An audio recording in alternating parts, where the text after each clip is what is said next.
idol, kawawa naman si ate. Bigyan natin ng puto. Nakakain po si ate na gusto sa makalakad. Tatak ng tao.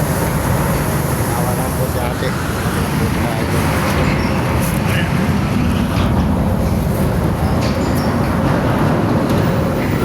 Kawawa naman si ate.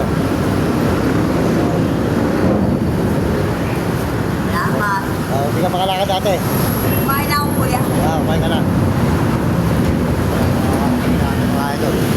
Kumain na roto. Hawak ko tayo sa kanya mga idol.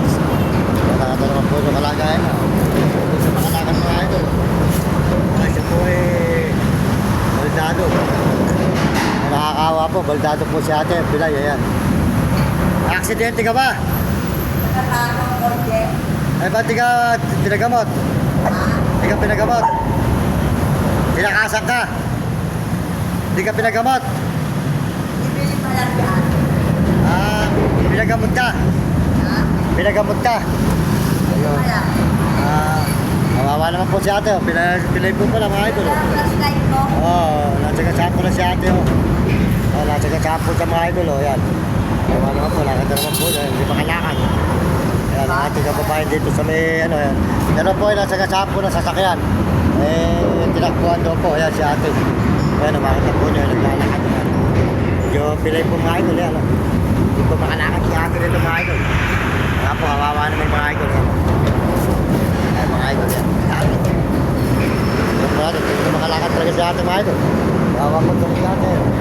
Pilay yan. Hindi siya makalakad. Yan. Kawawa naman po kalagay ni ate talaga mga idol. Saka po sa tao po makatulong sa kanya dito. Siya po hindi makalakad dito. Matawid po dito sa kanila ng katsana. Kaya po mga idol yan. Matawid po dito sa katsana. Kaya po kawawa. Po isang pilay. Siya po hindi makalakad mga idol. Kaya po tinakbuhan na ng sasakyan. Kaya tumatawid po sa mga idol sa kabila. Malakad naman po yun. Tumatawid po mga idol. Yan. Kaya si ate mga idol. Kawawa. Kawawa po si ate. Yan. Po tinakbuhan daw po ng sasakyan. Tinakbuhan. Tinakasan. Dahil po siya ngayon. Tinakbuhan po siya ngayon dito sa may highway. Mga idol. Yan.